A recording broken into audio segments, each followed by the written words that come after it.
Kategori komuniti pula dengan kadar maksima dalam bentuk input adalah berjumlah 50,000 lah.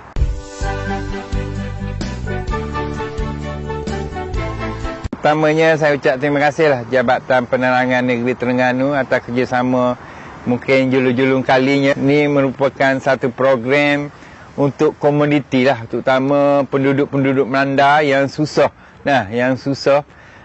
Berbanding dengan penduduk-penduduk di kampung-kampung, biasanya dia boleh tanam sendiri sebab dia ada ruang, ada tanah. Jadi program ni adalah untuk membantu isi rumah meringankan kos sara hidup melalui pengeluaran sendiri sebahagian daripada bahan makanan yang diperlukan melalui bimbingan Jabatan Pertanian.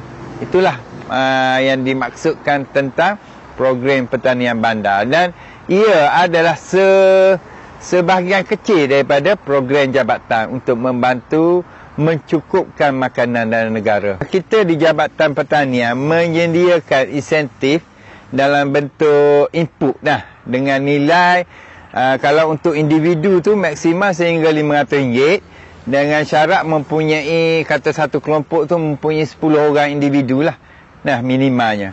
Dan kalau kategori komuniti pula dengan kadar maksima dalam bentuk input adalah berjumlah 50,000 lah. Dengan syarat juga komuniti tu mempunyai lokasi, lokasi untuk buat komuniti. Contoh saya bagi dalam satu taman ada surau. Kita akan menggunakan surau tu sebahagian daripada ruang kosongnya, sekurang-kurangnya 10 penyertaan di situ. Dan juga kategori sekolah lah. Kita juga melalui Jabatan Pendidikan Negeri minta bantuan kepada sekolah-sekolah untuk masuk ke sekolah-sekolah untuk membentuk generasi muda kita supaya tahu macam mana nak bertanam sendiri, dan kita akan bagi dalam bentuk input semaksimalnya 50,000. Begitu juga dengan kategori institusi dengan kadar, kalau di Terengganu ni macam bomba, kastam, kita buat juga.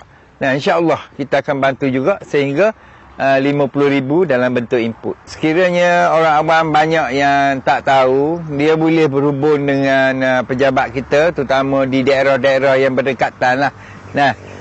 Pejabat pertanian daerah sebenarnya banyak yang duduk di pekan-pekan. Boleh ke sana, boleh berhubung dengan sana dan tanya. Boleh secara detail mereka mendapatkan maklumat mengenai pertanian bandar. Dan di situ juga dia boleh isi borang dan kita proses borang dia untuk diangkat ke negeri lah. Seterusnya ke Putrajaya insya-Allah. Okey, selain daripada insentif input yang saya bagi tahu tadi, kita juga mendedahkan mereka kepada kursus-kursus yang kita jalankan di Pusat Informasi Pertanian Bandar ataupun di daerah-daerah secara berkala. Contohnya sebulan sekali, dan tajuk-tajuk kursus tu akan berkait secara langsung dengan mereka yang nak menanam ni. Contohnya kursus asas hidroponik, kursus asas fertigasi, kursus macam mana nak buat kawalan racun perosak, juga kursus macam mana sebenarnya nak buat racun, nak buat baja dan seterusnya, macam mana kita nak buat tanah dan penyediaan polybag dan juga sistem pengairan. Kita juga mengadakan kempen-kempen lah, dan Jabatan Pertanian alhamdulillah hari ni datang jumpa kita. Ini adalah salah satu kempen kita lah untuk menggalakkan individu dan juga institusi untuk menyertai program-program yang kita anjurkan. Okey, setakat ni program pertanian bandar kita ni bermula daripada tahun 2015 lagi sehingga sekarang lah. Dan hampir ataupun lebih 20,000 rakyat Terengganu telah mendapat manfaat lah. Terutama dia dah tanam sendiri dan dia datang kursus kita, dia datang ke kempen-kempen kita lah, di mana kita buat program-program bersekali dengan mereka. Harapan kita terlalu tinggi lah untuk memastikan bekalan makanan kita cukup. Cukup dan selamat dimakan yang pentingnya. Bernutrisi dan berzat kepada rakyat Malaysia lah.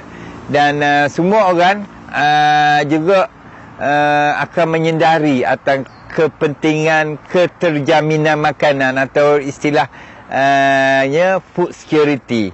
Dan kita semua dapat mengeluarkan pengeluaran sayur dan buah dengan sendiri, di rumah sendiri, dan juga dalam masa yang sama kita boleh mengurangkan kos, terutamanya kos racun dan juga kos input-input yang lain, insya-Allah.